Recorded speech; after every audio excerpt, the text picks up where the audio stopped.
Could she do it? That was the question. It was time to test her mettle, the moment of truth, for the new battleship, North Carolina. She had been nicknamed the Showboat by New Yorkers who watched her steam in and out of the harbor on shakedown cruises after her launching on June 13, 1940. But it was different now out here in the Pacific. Would she turn out to be a fighter, a jinx ship, or just a fancy lady? Now on August 24th, 1942, she was with the carrier Enterprise and a task force moving off the eastern Solomon Islands. She was the first ship to mount an anti-aircraft battery, and she needed it. Down they came. Look out for that Zero! It's coming right at us! Enemy dive bombers and torpedo planes swarmed in. The showboat spoke back with everything it had, and that was a lot. Suddenly, in the thick of battle, the Enterprise is hit! Keep firing! Drive them off! The North Carolina's gunners blanketed the sky with exploding steel. Captain, radio message. The Enterprise wants to know if we're on fire. On fire? Tell them no. It's just our guns smoking. Guess they never saw this much firepower before. No one had, particularly the Japanese. They broke off the fight. The Enterprise made it in for repair. The North Carolina had gone through her first ordeal and came through like a champion. The newest American battleship, she carried a crew of 1,500 proud and trained men. Their watchword had been load and fire, and they had proved their skill at it during this battle of the Eastern Solomons. When the score was tallied, her 16-inch guns had spoken furiously. Her anti-aircraft guns, too, had earned their keep, with 7 enemy planes destroyed and many more probables. On she cruised through the embattled Pacific. Then on September 15th, 1942... Off port bow! But the enemy had been quick. A torpedo tore into the showboat's hull, ripping a gash in her side. Damage control to bridge. We're sealing off the flooded compartments. Can we still maneuver? Aye, aye, sir. Then let's get out of here. Give it full speed ahead. The ship chased off the sub and worked her way out of the danger zone, back to Pearl Harbor for repairs. Then on December 7th, 1942, she was ready for action again.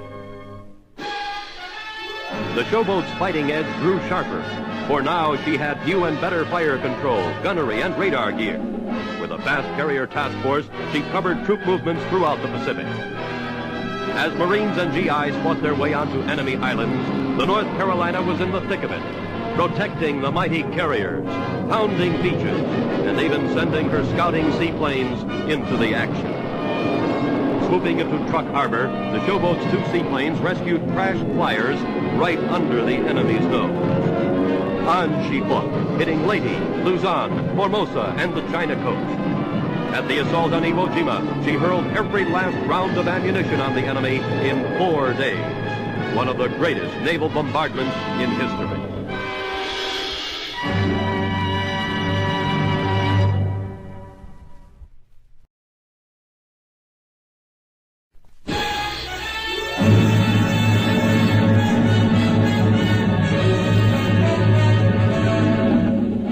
By June 13, 1944, she had steamed with carriers to Saipan. While minesweepers and underwater demolition teams worked close in to shore, the North Carolina bombarded the island's heavy fortifications.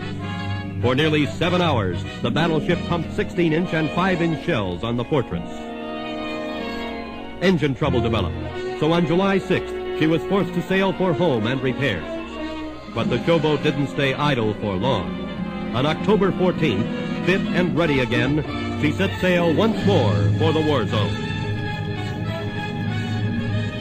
The showboat had been present at every major campaign since Guadalcanal. She had seen the country's naval force grow from the struggling remnants of the Pearl Harbor attack to the greatest navy in the world. Convoys, men of war, aircraft, shore batteries. The showboat took on the enemy's best and beat them at their own game. But the worst foe of all was weather. That was one enemy you couldn't stop cold. It had to run itself out, and you had to take it. Typhoons hit the ship with all the fury of nature unleashed. To this battle also, the North Carolina stood up with determination. Time after time, she came through the fiercest of storms. At the end of August 1945, she was off Japan itself, pounding shore installations. Lieutenant Jacobs and Lieutenant Oliver were in the showboat seaplanes searching for downed pilots. Oliver spotted an airman right in Tokyo Bay and landed to rescue him. The water was rough as Oliver unstrapped his belt and leaned over to help the swimming pilot. A sudden wave hit, and over he went. Without a pilot, the seaplane raced away, taxiing in wild circles around the bay. Then it turned toward the men in the water. Up above, Lieutenant Jacobs saw the trouble and dove on the runaway plane. He machine-gunned the plane, stopping it just before it should run down the struggling men in the water. Then, Zero started down out of the sky. Despite this threat, Lieutenant Jacobs landed, rescued both soaked men, and hightailed it back to the North Carolina. The tales of the showboat are many to tell. She earned a dozen battle scars, performed countless deeds of valor, and helped her country strike back from that infamous day at Pearl Harbor. When the war ended, so did the North Carolina's purpose for being. Her fighting days were done. She was stowed with the mothball fleet at Bayonne, New Jersey. Then, in 1960... Did you hear? They're going to scrap the North Carolina, make her into junk. Can't something be done? Something was done. The people of North Carolina heard of the showboat's intended fate and rallied to save her. School children gave their nickels and dimes. Businessmen gave $100 bills. $250,000 was raised by the Tar Heel State citizens to save their ship from the scrap heap. Today she rests in all her majesty at the port of Wilmington. The showboat is a place to visit and recall her glorious past. She is an enduring memorial to the brave men who fought for freedom and to the people of North Carolina who would not let her die.